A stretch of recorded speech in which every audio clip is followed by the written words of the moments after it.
welcome to Launch Today once again. Launch Today is the podcast focused on what it takes to get your new business to $1 million plus in revenue, from marketing tactics to incredible guest interview focused on sharing behind-the-scenes insight from masters in their field.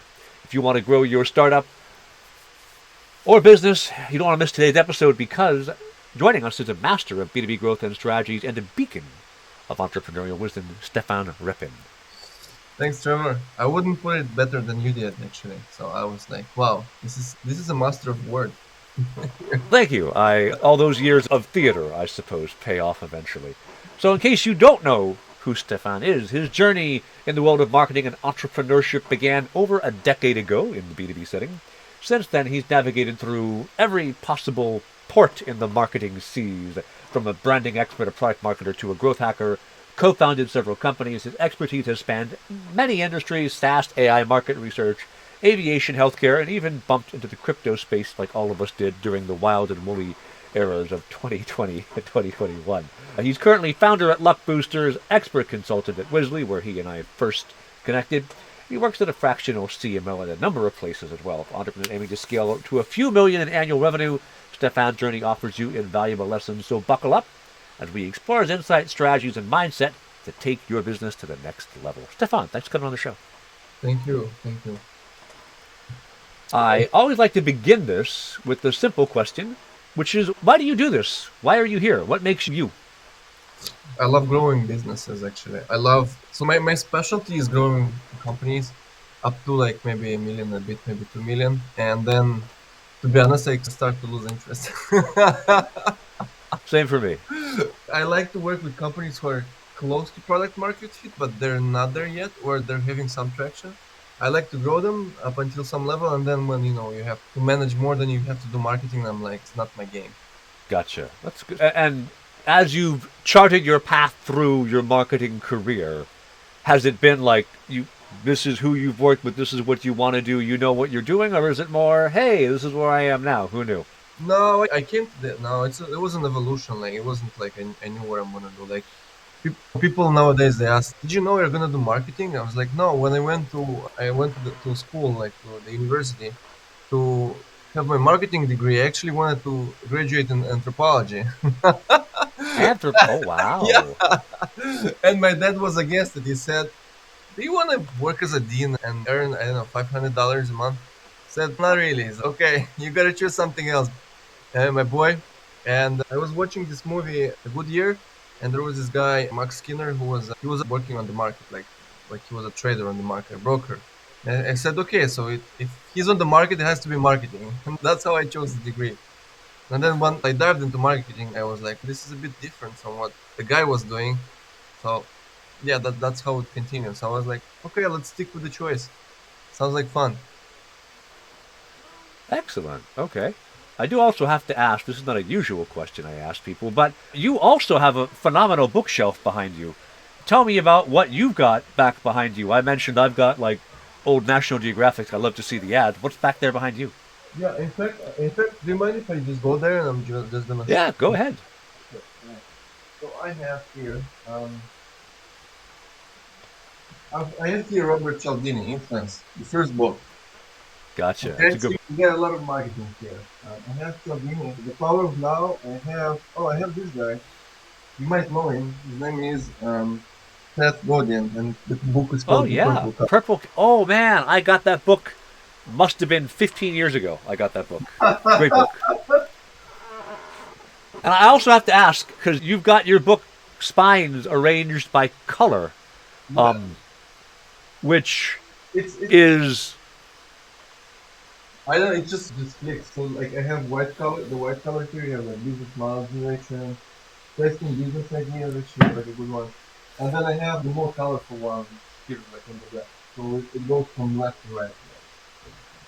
I have some HBR books here as well, LinkedIn content marketing, even like financial books such as I Will Teach You to Be Rich. Deep work, I have Teach Anything. Oh, okay, I got one here. If you remember this one. I do. I have that. So I have Purple Cow, I have Influence, I have Hacking Growth all on my Kindle. Because I've moved transatlantic twice now. And so all the paper books I own, I had to get rid of until I bought all these behind me on Facebook Marketplace because they're nice to have. But I don't. I was buying everything just digitally for years now because it's a pain otherwise try and schlep them around. Yeah, I have. It's mostly marketing and business books, but I have, Ah, there you go. Yeah, and I have Andrew Warner here with Stop Asking Questions. It's a guide. that's one I haven't bought yet. It's a really good one. It basically tells you like how would you, because we know each other. I'm so transparent and open, but usually people are not that open when you talk with them on take them on the podcast, right? So Yeah. it says about like how to build a relationship with a person on the call, so they open up. Ah, I get you. My sales coach keeps saying to me, Trevor, you need to establish better empathy with your leads. And I'm like, my kids don't get empathy from me. My leads aren't going to get it either. My son comes in and goes, oh, Daddy, I hurt my finger. I go, did you die? And he goes, no. And I'm like, well, all right, don't bother me. Go do something else. That's funny. Yeah, so it's mostly I have tracks in there. How clients buy. Actually, this one is a really good one for B2B. Since we're both from the B2B space, it's called How Clients Buy. It's a practical guide to business development for consulting and professional services. It's a very good book. It's Okay. like you can see the notes here. Gotcha. Right. That's pretty cool. I usually end the podcast with give me some book recommendations, but you led with a whole bunch of great ones. So awesome. I Okay. love to see it. I've read maybe half or 2/3 of them, but I'm definitely going to pick up. How people buy, I'm going to pick up. But don't ask questions. Those both look like pretty good ones. So I guess like we both work with early stage startups. I've helped scores of early stage startups craft their $1 million marketing engines. I'm led by the data of what works, right? How you find your audience with kind of performance marketing to lead this. How do you help companies validate how they should do their marketing and figure out, okay, but how do I actually get my first couple million in?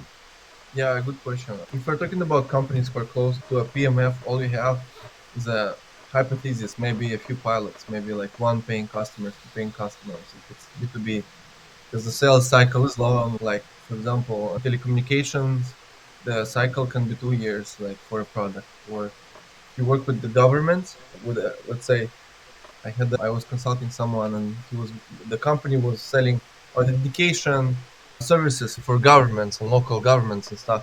Sales cycle officially 2.5 years. The question is, getting back to your question, I would say I would validate my hypothesis about is there any interest in the market around the product or the service that I have, and come with my best offer. And the best way to do that, I would say, maybe people say marketing plays a big role, but like I would say that when you don't have product market fit, I think your first job would be to validate that with conversations with people. So it's not the content marketing or all the marketing you're seeing around. I think in general I have maybe a different view of marketing. I think if you have a strong sales team, then maybe you should not invest into content marketing because you already have a lot of traction there. Maybe you should put your dollars in there. And I'm seeing a situation like that in not a lot, but I'm seeing that in some companies where just hiring more better SDR is the choice rather than investing into content marketing, which doesn't, I don't know if it's going to work or not. Let's be honest. I'm a big, so just to close this, I'm a big fan of The Mom Test. It's a book by, I think, Scott Fitzgerald, or Fitzgerald is the last name of the guy, where he talks about how to validate like ideas, whether people are they going to buy your product. So I'd say your first choice is to validate, to give the right questions, and so you can receive your answers. And second is, I'm not a big. You can actually use ads to test your positioning for with companies who are before, even after product market fit, where you have maybe 15, 20 variations of your ads, 5 variations of your copy of your offer, and based on the engagement, you can basically come. And of course, there are obviously different markets there, different ICPs. Based on the engagement, you can go after one or two or segments. I wouldn't go for three, but I would say you have two priorities. And I would go. So Yeah, like I think paid ads would work a lot with companies who have not figured their position yet. yeah. That's CrowdTamer's go-to-market system, right? We start with the minimum viable sprints. We figure out which audience responds, and then we build actual sales engines for the ones that work. That's pretty cool. And it's always good to see somebody else who's seen this work in the field. Let me ask you. So you sales-led, marketing-led, whatever. I do find that Horse led. it can be whatever led.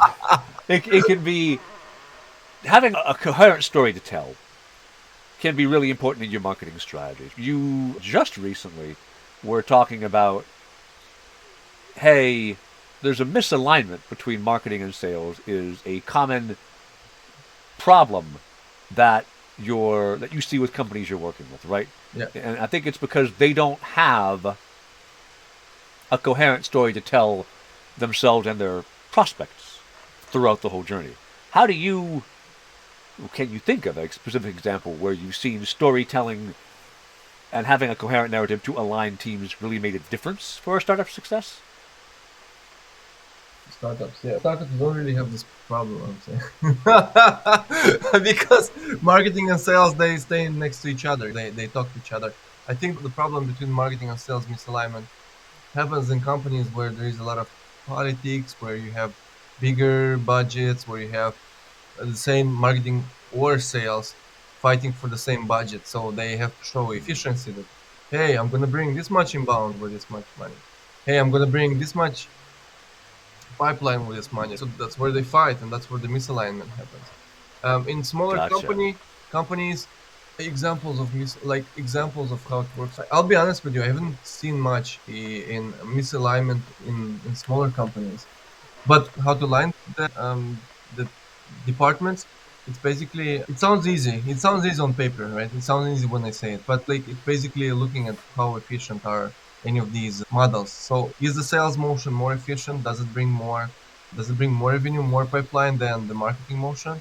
Look at the lead time. Go through your HubSpot and see how long does it take to actually close a lead, a prospect, an SQL, and who generates most. And in a like in a let's say in a utopia, you would do that, and then basically whoever brings more pipeline would get more budget. But the reality is that whoever has the most political capital, who's a That can better be the talker, case. who's more popular, usually gets more budget. That's the story here. I Um, do find there is often a misunderstanding there, right? Where people say, "Hey, like one of the companies I was at, we closed a $750,000 deal with Google, and we closed it off of an event we hosted. We were in San Francisco. We held a lunch and learn. Google attended. They bought $750,000 of our product, and in the CRM, it was listed as a sales-led acquisition because it came through an email, right, to the VP of sales who was at the event. yeah. And so it's attributed there. And then they were like, we had 8 events that year, and we did $3 million in sales off of something like $25,000 in event marketing spend. It was insane. And then the VP of finance said, you can't do any more events. There's no traceable revenue. Oh, And I was like, what? And then I got the VP of sales to be like, no, if we don't have these events, we won't close our targets. We need this. But the challenge of attribution and the fact that your funnel lies to you, right? HubSpot tells you lies, yeah. means you will get people incorrectly saying, oh, we gave marketing X dollars, nothing happened with it, so we'll give them this money again because of incorrect attribution, all these things. Another part of, in my experience, getting sales and marketing to align is make sure that the leadership functions of both are able to collaborate. The VP of sales at the company once said, Trevor, you held a webinar, you brought 300 attendees, and the leads were all crap. And I went, that's great news. Did you not hear me? I said the leads are all crap. I'm like, yeah, I know, but we know we can bring 300 leads. We just brought the wrong ones. Let's Yeah, find what the right ones are next time. yeah. Like that mindset of let's not say, oh, the leads are crap. Yeah, they're not crap. You're crap. Yeah, you're like, no, okay. You're all trying to make money. Align together. You cannot close the leads, right? Yeah, exactly. Not my fault you can't close the leads. You're a bad salesman or whatever. That doesn't get you anywhere. Now, mind you, then what you do is you get the salesperson to give you their exact qualifications for what a good lead is, and then if they don't close them, you're like, oh, I guess you're not a good salesperson after all. Yeah, you know what I think John Wanamaker said? 50% of my marketing spend is garbage. I just don't know which 50%. Don't know which 50% exactly. Let me ask you though, actually, because that's a valid segue in, right? Your spend any given year That 50% that's wasted is going to be different. The thing that used to work won't work anymore because the market shift, right? This year was tough for me because my first year in business we did about 300K. My second year we did 760 thereabouts. This year I'll be back down to about 300 because the first half of this year I made less money every month than the month before. Wow. It was a train wreck because the market moved. A recession happened. We don't call it a recession, but a recession happened. And so the sales tactics that used to work and close me business and make me money, like all my deals went from closing in 2 weeks to closing in never. Oh. And I had in 1 month, I had $40,000 in signed MRR. Sorry, in 1 week, 40K in signed MRR across 4 different clients, all walk out the door the same week. Wow. Just saying, we're not going to honor our contract. We hadn't even started yet. They were like, never mind. And I went, Oh wow, you got a like, family machine, huh? What'd you do? so I changed how I package what I do. I changed how I talk to sales prospects. Now what I do works pretty well. I close leads pretty reliably. Depending on where the channel comes from, it's either 2 weeks or 48 hours to close a lead. And so it looks really good, right? Got to get more people hearing about me for the first part, maybe, but leads close quite reliably. But I had to change how I offer what I do. And when the offer changed, then it works. I can comment on that. So basically, Yeah. this year was also quite hard for me. I started working with Liz, and then we were basically trying to sell whatever we sold, and it hit me hard because what used to be working like with startup scale ups and even like mid-sized companies does not work. It's not working anymore. I was like, what the hell? Is it ChatGPT? Is it the recession? But it's not working anymore. People don't want. I was proposing them this maybe more or less similar products, go to market strategy, ABM, and it's not working the same way. It's like people are like, what? They're more. I don't even call them market shifted, but I'm trying now new models, and I'm getting I think better traction with new models. What I'm seeing a big shift what I'm seeing a big shift in is a customer mindset. So I'm reading a new book now. It's called I think the sales pitching or the sales pitch. It's about Okay. it's about positioning. It's written by this lady. She writes books on positioning. Like she's a big author. Basically, like if before let's say ChatGPT, you as a salesman, or you had all you could do is okay. You were saying you would throw roses and you would drink wine with the customer, explaining how great your product is. Nowadays, it's not happening. Now you have to openly do the research for the customer and say why you're better than your competitor. You have to do way more research. You have to get to know them way better before sending that cold email. It has to be gotta be way more structured. It has to have way more benefits. So in a way, it's better for the customer in the end. Yeah. And you are more of a like their pal, their friend, more than a salesman. So that's why I'm seeing less of these sharky, aggressive salespeople Yeah. around because they're not. They're just losing ground. I'd say. Yeah, I've never been a good. That's not true. I used to do hard sales back when I was selling photography, like when I was in college. But ever since then, I haven't really been a hard salesperson. When I'm selling for crowd teamers, right? One of the things I'm able to do is offer a guarantee for go to market, which most folks can't do. But because of the way crowd teamers builds, I know that if somebody fits in my ICP, they will make money. And so I'm like, do you fit these qualifications? Great, here's the guarantee. Do you not? I can't offer you a guarantee, then maybe you should find a different agency. And by doing that, one, I turn away bad fit customers because, oh, you're offering somebody else a guarantee, but not me, kiss off. But also, good fit customers, then I'm like, there's really no risk. Why would you not work with me? So by doing that was one of the big changes I did was I basically looked at every customer I'd had for 3 years and what metrics I got them to if they stuck with me for more than 4 months. And then I went, great, what if I just guaranteed that instead? Because I know I hit it. Literally every client I've had for 4 months got there. And then I said, great, it takes 4 to 7 months to get the guarantee. There we go. Right? Really easy promise to make somebody. I've yet to have to give anybody their money back, so it's going pretty well. Yeah, that's great. But that comes from a place of like experience, knowing your customer very well, Exactly. and you want it or not, a lot of fuck ups too. Yeah, if I make a big mistake, I'm really in trouble. To be fair, I've got 7 months to get there, so I've got time to make a mistake and recover. I do also tell people, look, I'm wrong 90% of the time. The point of how I do marketing isn't I get it right at the beginning. It's I get it wrong and I'm wrong for $100. And when I get it right, I'm right for 100,000. So you make money in the end. Don't worry about it. Startups, before their PMF, they hit a plateau, right? They've got 3 or 5 clients. they're making 5 or 20 a month, and they can't seem to push through. What are strategies that you like to recommend to somebody who's got a couple customers and they may not fit like a coherent portfolio? They've got a couple customers and they're not growing bigger than this. What should they try and tackle? Oh, it's a very good question. I've seen this happen a few times. Like Yeah. when you have two customers and maybe they don't. So I've seen this with a company. They were selling like a. They had a software which they would sell to like to hotels and big companies who have a big number of rooms, like huge Airbnbs, whatever.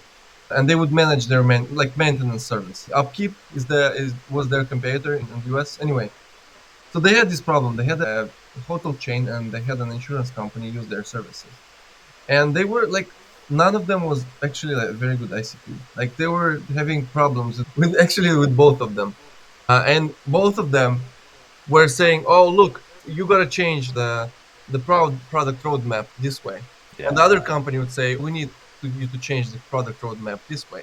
So Yeah. basically, what they mean is, "Oh, you guys are gonna do custom development for us, so we have our dream product." So actually, what these guys did is they pushed through, so now they're very well. They're very well. The owner drives a Mercedes, so obviously he's not poor. So what they did is they continued working, but eventually they kicked both of those customers. So they continued working because they had the money from those customers paying them. But with hopefully with my advice, thank you for listening. They figured out that those were not their ideal ICPs. So those were just Yeah. means to an end. Those were just a means to make ends meet and pay the bills. But then they started working on a new pipeline. Once they were basically trying to accommodate the existing two customers, but then once we knew what sort of customers because we had already these two, which were not a good fit. They already knew who is a good fit.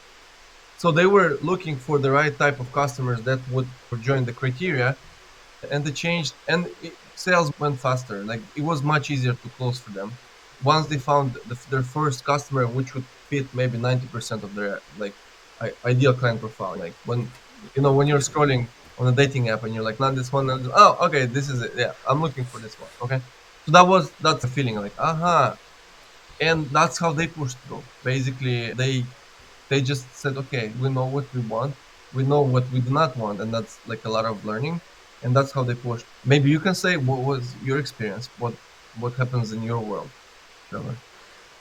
Sure. So I think when you're hitting that growth plateau, there's two possibilities. I held up 3 fingers confusingly. There's two possibilities. There we go. One of them is you're reaching saturation in the niche you are in. Right? The way I recommend every startup launcher is you try to find a market where if you own 100% of it, you're doing between $1 to $8 million a year. Right? And a small niche. And then when you filled it, and you've gotten like no one else is competing with you in this little niche, you find the next niche and you tackle that one. That's one possibility. That is usually not the case for an early stage startup. They haven't reached saturation. What instead they'll find is they've got 3 clients of one type, 2 of another, 3 of a third, and there's no coherent feature portfolio that they need. Now there's 2 ways out of here. One of them, when you're working B2B, it's not infrequent that you've got 15, 20 small customers and a big one shows up. Nah, And they're like, hey, we need these 3 features, and then we'll give you a $40,000 contract. yeah, And so you kill yourself, write the 3 features, and they go, nah, never mind. And you're like, what? So you've got somebody who said, hey, I'll pay you money if you just did a thing. A really easy way to see how serious they are is say, great, are the features they want in my roadmap at all?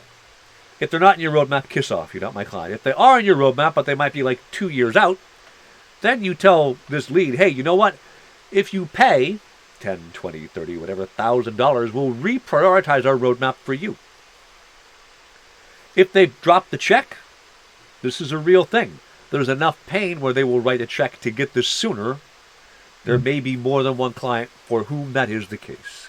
When I was CMO at Unito, which is a work management synchronization tool, it basically connects like Asana and Trello together. oh, nice. They had, I probably shouldn't say because there's probably an NDA still signed somewhere. They had a global major media company. This company had 700 employees, and they were using Trello to try and keep track of all of their work.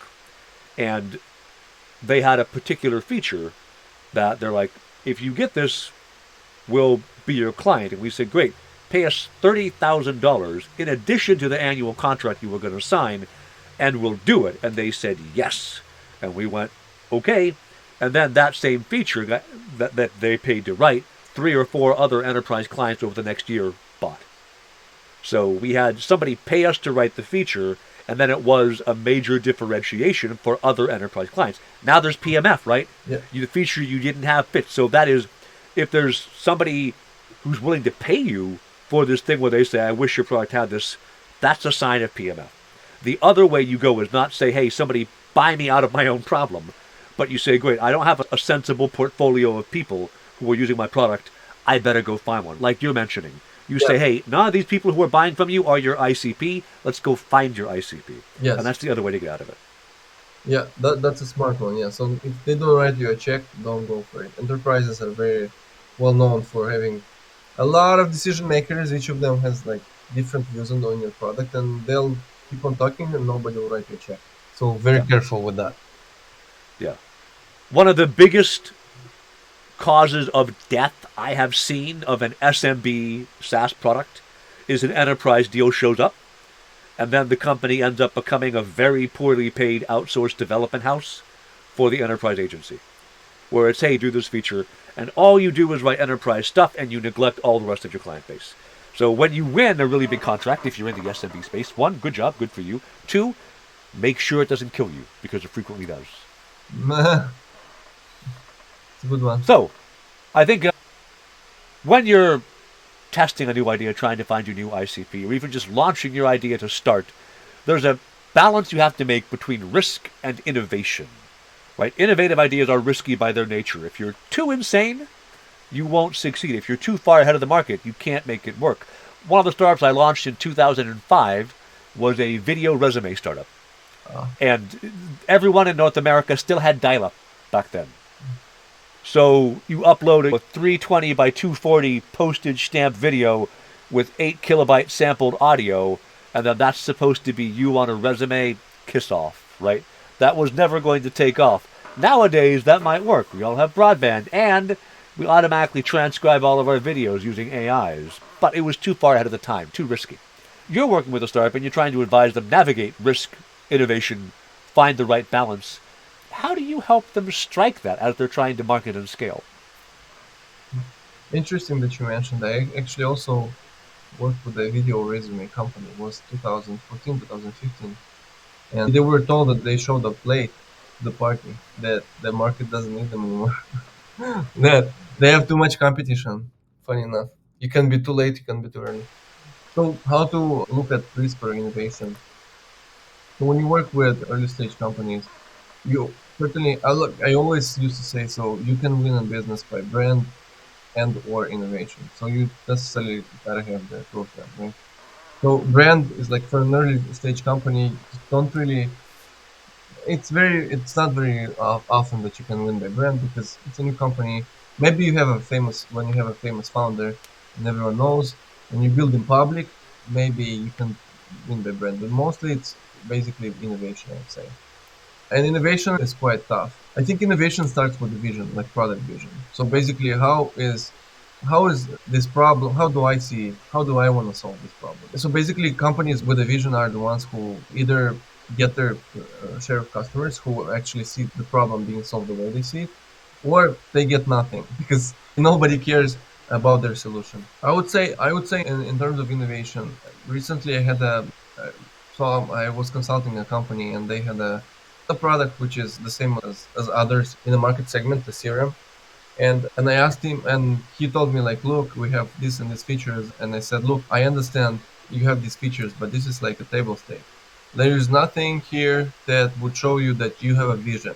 And our customers, they want a vision. Something beyond this is cheaper. Something beyond this is cheaper than competitors. Or something beyond this is cheaper than competitors, it has the same features. You gotta show them a vision. Something that they can go for. So that's very important to show them a vision and have features which are not a copycat, but jobs to be done, better jobs to be done for your customer, a better way how to help your customer. Basically, think about Asana and Trello, right? These you solve the same problem here with Asana and Trello. You track your tasks, but look at Trello.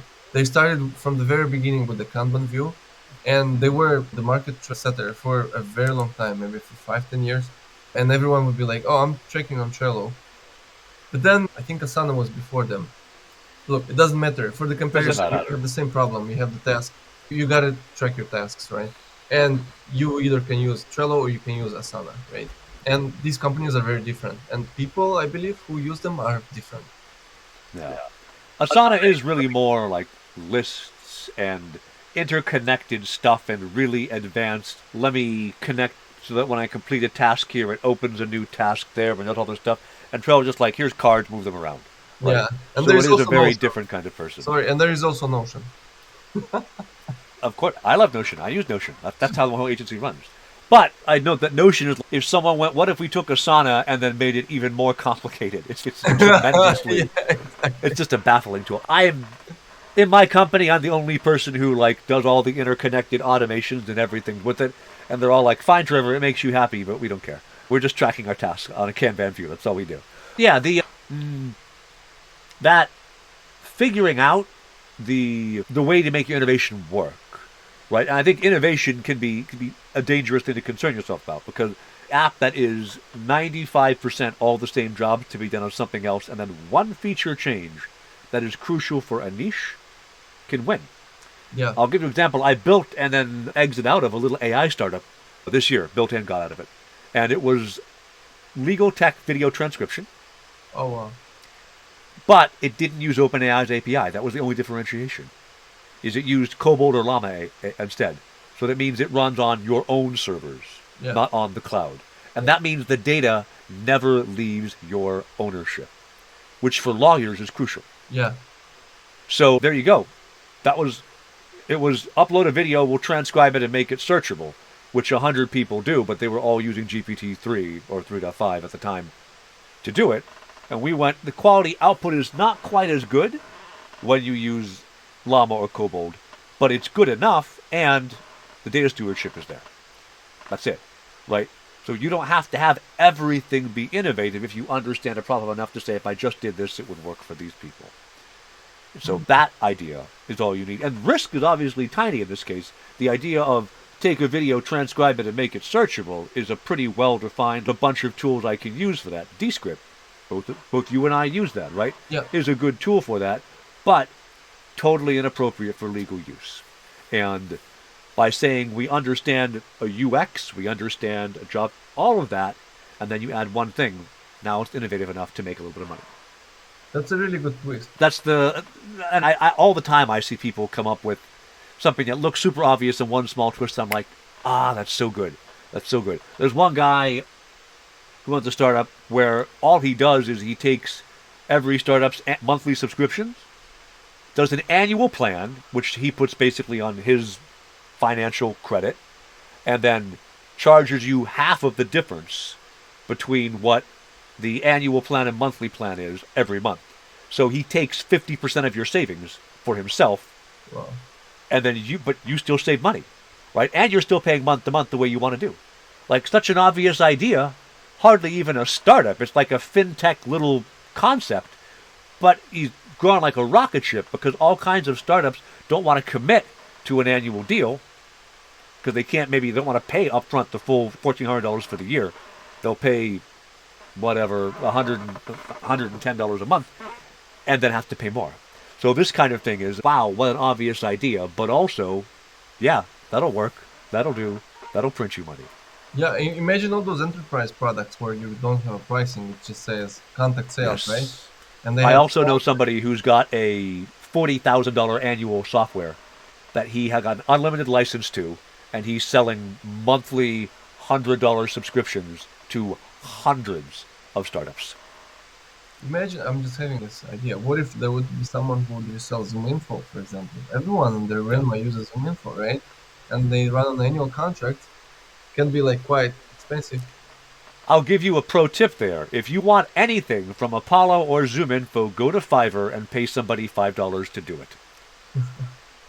Because they're people who are paying the $100 a month and then are selling for $5 100 searchers where they give you the results. Right? There you go. There you go. People are already do reselling it. Oh, nice. I'm gonna note that. That's very smart. Thanks. There you are. All right, so let me ask you. We've talked about some books you've read, you like. That's cool. That's one of my usual let's discuss personal stuff Yep. question. Another one I'd like to ask though is obviously you're a bibliophile. I see a whole bunch of books behind you. Yeah. Other than books, what else do you do besides marketing that you love? We don't often talk about the personal side of people. I did a bit of film studies last year. I'm into film and movies actually. And I had two scripts written last year. I started them, I didn't finish them. And this year I was like, I have to do something because to be honest, last year I went through a painful breakup, long relationship, whatever. So I needed to reinvent myself, and then film studies, script writing was something that got me out of this. So it helped me a lot. I do dancing. I like classical dances like tango, mambo, rumba, cha-cha-cha. I think dances are a great way to connect to partner, and also they're great for fun because you can have a lot of. I think it's a shame because nowadays men don't really dance. I'm not saying about dirty dances like mambo rumba, which are basically you just get closer to the woman to have sex, right? I'm talking about some real gentleman approach Yeah. where you like dance where you want to feel your partner better. It's not for other reasons. That's another thing I do. Where else? I like traveling a lot. This year I've been doing a lot of business travel. And I found out, funnily enough, that business travel is not the same as traveling with family or traveling for fun. Business travel is not that No. fun, actually. No. Business travel, whenever I go to a convention, when the convention is done, I am so exhausted I need to take a day or two off. Because I am not a spring chicken anymore, Stefan. I am getting older up in years. And I still will do that. Like, it used to be I would go to a convention, you'd work 7 a.m. to 7 p.m., then you'd drink until 3 a.m., and you'd get 4 hours sleep and go the next day the same. I can't do the drinking anymore. But I'll still work 7 a.m. to 7 p.m., go out to the bars and network until like midnight, and then go to sleep, wake up again at 7 and go around. And 3 days of that, and I'm a wreck. I'm done. I'm too old for this crap anymore. Yeah, it's a game for the youngsters, I guess. For those who are It is. young. I know a few people who are in their 50s and they still do that. I know some folks who can, but I am not. Like, I lack the stamina for that. I went to Collision, which is a really big Oh, tournament. in Canada, right? It's Yeah, Canadian. yeah, in Toronto, so it's nearby. I went there not last year, but not this year, but the year before. And aside from the fact that everything went wrong with my housing, I also ended up doing. So I always make a point whenever I'm at a convention to crash at least one private party because I don't know, it's like social gaming, right? I can get there's 3 or 4 tactics I use that are like just they always work to get you past the bouncer. Although this last year, at Collision, just dressed the way I normally dress and looking the way I normally do, as I walked up ready to give the bouncer some reason to let me pass, he went, "Are you the entertainment?" And I went, "I am," and walked right in. Really? Wow. Because looking at this man must be a clown, which I'm a little mad about, but it's also true. So, which is what's fun to go crash a party. That is Social engineering work. Social social engineering. engineering. Engineering Yeah, in practice. it is. It's about persuasion and all my skills to market into practice. Okay, so let me ask you, right? You fractional CMO, you do consulting, you're co-founder, and you head of growth at Luck Boosters. Who do you love to talk to help? I like talking to you, right? What companies what companies are my ICP? Is that maybe, Yeah, yeah? I mean, if we're going to be all marketing text about it, sure. Yeah, companies who have a bit of traction, maybe like a pilot or a few pilots in the runs. They're not too big if they have one or two people in sales and ideally one marketer at least. So we don't start from with nothing because it's much better if you already have a base. It's better than me basically starting with, do you have a logo? Because it happened, the company did not have a logo. So No, I've worked with a couple of companies that had no logo or domain. And yeah, they're like, "Can you start with me?" And I'm like, "If you've got the money, pay me, we'll go." I helped one of my clients actually. They run a successful business. They're doing like 4 million a year, and they wanted to find the next niche to go into. So we built 12 campaigns for them, each for a different niche. Found 5 that worked, drove those down to 3 that were high promise, and then ran ads to. Like, I built landing pages. I built whole like logo everything. collected some emails and went, great, this is the best one. I collected the most emails. Away you go. So you can work before you even have a logo, provided you're willing to do enough minimum viable horse feathering to make it all work. Yeah, a few people on board. Maybe one marketer, maybe two salespeople. That would be ideal. I would say best if you have also a dedicated product person. Best size would be from 7, 8 people, ideally like 10 people and bigger.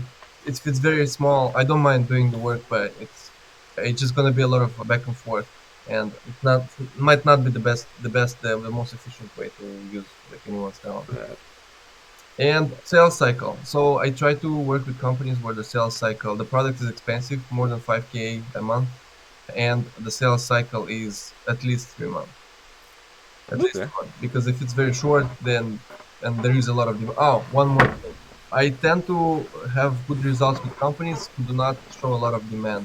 Where you go to Google and you say, I don't know, CRM for pharma or CLM for pharma or some very small, like some niches where people don't buy from Google, right? Where they don't buy from Google, where they might not buy from Software Advice or G2, somewhere where they recommend peer-to-peer recommendation where it works this way. I tend to work better there. Okay. Excellent. What's the best way to find you online and learn more about how Stefan works? Oh, okay, interesting. You can find me in the theater. Me too. I'm joking. You just message me on LinkedIn. Unless you are someone who wants to sell me links for a lot of money, and you're a link Yeah. builder, I will make sure to get your message and actually answer your message. Feel free to message me on LinkedIn. I have an automation set up with Zapier where if somebody sends me a message that goes into my other tab on LinkedIn, I use ChatGPT to critique the copywriting of the message they sent me, explain why I'm not the right person, tell them to buy my book instead to understand how they should position things, and then it sends the reply off. And I make about $9 a month with that. Have a pure ChatGPT subscription. Yeah, it's entirely automated. Now, I guess the automation probably cost me about as much money as I make, so it's break even. But I just like that I earn money on spam when people spam me, not when I spam them. Oh, that's not too bad. That's smart. So let me ask you then. We're here at the end of our episode. You've, I think, shared some insights on how to balance as your startup is growing and scaling, what you need to tackle, addressing things on sales and marketing, how to make sure that your teams are doing the right work. Any last thoughts you want to tie the episode up with a bow? Good question. I would say this. Let's say if we're talking about B2B, in a lot of cases when the demand is very little or there is basically no demand on social channels, people say, okay, so marketing does not work and it should be only sales. I would disagree with that. That's the case when you have to basically build the marketing, build the demand from scratch, build the demand gen, and that's a tough spot for marketers. And you gotta be like more of a salesperson too, than just a marketer. You gotta dig deeper. And I think in a lot of complicated sales cycles, where you have like a lot of decision makers, they also have a lot of political agendas and stuff. You don't see much good marketing, as an example, like pharma, telecommunications. I would really like to see more examples of good marketing when it comes to B2B for complex cycles. Anyone who has the creativity, please show me how it's done. Excellent. All right. I do have to ask one last question. You live in Dublin, right? I travel in between Dublin and Budapest, yeah, but I don't have a base right now. I'm going to Asia now for 3 months. So Okay. Are you currently in Dublin or are you in Budapest? I'm in Budapest right now. I'm in Budapest. Ah, man, Budapest, one of my favorite cities because the food's so good there. It is good. It is good. It's My good. my co-founder Liz was also saying the same. My favorite bakery in the world is over on the Pesh side of the river. And they have just the best baked cheese, like puffs. Every time I go, which has been a while now, I buy like a kilogram of them and I eat them all before they go stale, which is bad for my health, but delicious. Anyway, the reason why I'm asking is, so you used to be based in Dublin. You're a redhead in Dublin who is not Irish. How confusing is that for everybody who you met there? Super confusing, I would say. super confusing. Like I gotta tell a story. I'm a marketer, so I gotta tell a story. That's a reason for me to tell a story. So the same with you and the bouncers, right? Exactly. I agree with this because nobody ever forgets the guy with the mustache. Yeah, they say, "Oh, you have an accent. Where are you from?" I'm like, "Well, you know what? Let me tell you a story. How much See, time do you have?" I would just say Cork, and they'd be like, "You don't sound Irish," and you'd be like, "Tough." Tough. It's just tough out there. Oh, me. All right, Stefan, thank you so much for the time this evening, really, this evening where you are. I appreciate the insight you've given. Hopefully, my community will find it helpful as well. Next up, we are talking with truth teller and radical voice Inbar Yeager. If you want to learn about content marketing, B2B scale, and how to be your honest self in your messaging, be sure to subscribe on YouTube or follow on LinkedIn so you don't miss it. Thanks.